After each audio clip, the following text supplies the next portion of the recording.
High friends, good morning. Hobbies blog বাড়িয়াতে তোমাদের সকলকে স্বাগত জানাই। আশা করি সবাই ভালো আছো, সুস্থ আছো।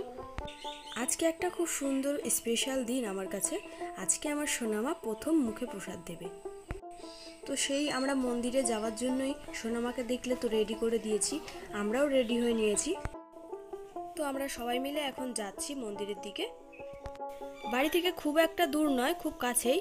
তো আমরা এখন যাচ্ছি। তো দেখো মন্দিরে চলে এসেছি। মন্দির বলতে এখানে একটা বট গাছ আছে, অনেক পুরানো। এই গাছের নিচেই এখানে পুজোটা হয়। তো বাড়ির আরও যে সমস্ত বাচ্চারা আছে সবারই এখানে মুখে প্রসাদ হয়েছে। তো আমার মেয়েকেও এখানেই মুখে প্রসাদ দেওয়া হবে, তাই জন্য এখানে নিয়ে আসা হয়েছে। তো দেখো এখানে অনেকেই এসছে তাদের বাচ্চার মুখে প্রসাদ দিতে বা কেউ পুজো করাতে। তো এখনো পুজো শুরু হয়নি, তাই সবাই বসে আছে। আর ওইদিকে ঠাকুরমশাই গুছিয়ে নিচ্ছে সমস্ত কিছু, গুছিয়ে এখন পুজোয় বসবে।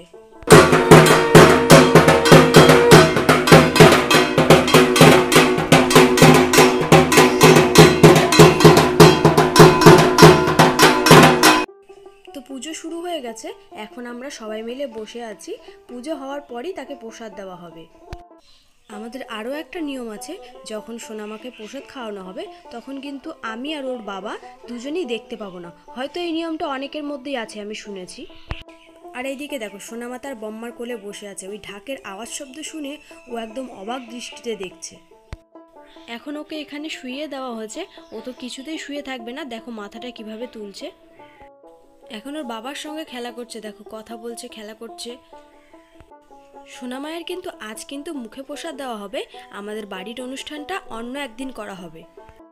যেহেতু মুখে প্রসাদ 7 মাসে দিতে হয়, তাই ওর এখন 7 মাস বয়স, তাই ওকে মুখে প্রসাদটা দিয়ে দেওয়া হচ্ছে। পুজো কমপ্লিট হয়ে গেছে, এখন সোনামা প্রসাদ খাবে। দেখো ও কান্না করছে, ওর গরম লাগছে, তাই এখন ওকে রেডি করে নেওয়া হবে। ও যে চেলিটা পরেই প্রসাদ খাবে, তাই দিদিরা সবাই মিলে ওকে রেডি করে দিচ্ছে। ও দেখো কেমন তাকিয়ে আছে, মুখের থেকে হাত কিছুতেই সরবে না, ও সবসময় মুখের মধ্যে হাত দিয়ে রাখবে।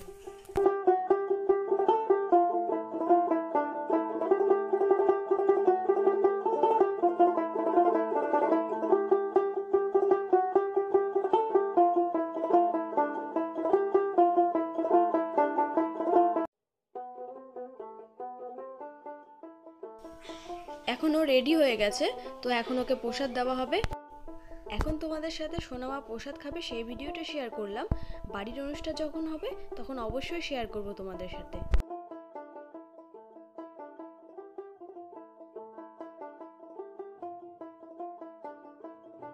তো দেখো সোনামা এখন প্রসাদ খাবে, ও তো কান্নাই করে যাচ্ছে। প্রসাদ দেওয়ার সাথে সাথে ও কান্না করছে। আর ওইদিকে এত লোকজন আর গরমও পড়েছিল, তাই জন্য ও আরো বেশি করে কান্না করছে।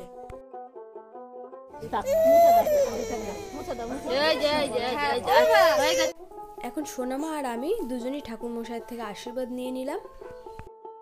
তারপরে আবার বাড়ির দিকে আমরা রওনা দিয়ে দিয়েছি। ওখানে আমরা বেশিক্ষণ ওয়েট করিনি, কেন কি আমরা আজকে সোনামাকে নিয়ে একটু ডক্টরের কাছে যেতে হবে। ওর একটু শরীরটা খারাপ। তো দেখাবে অন্য কোনো ভিডিওতে। সবাই ভালো থেকো, সুস্থ থেকো, টাটা।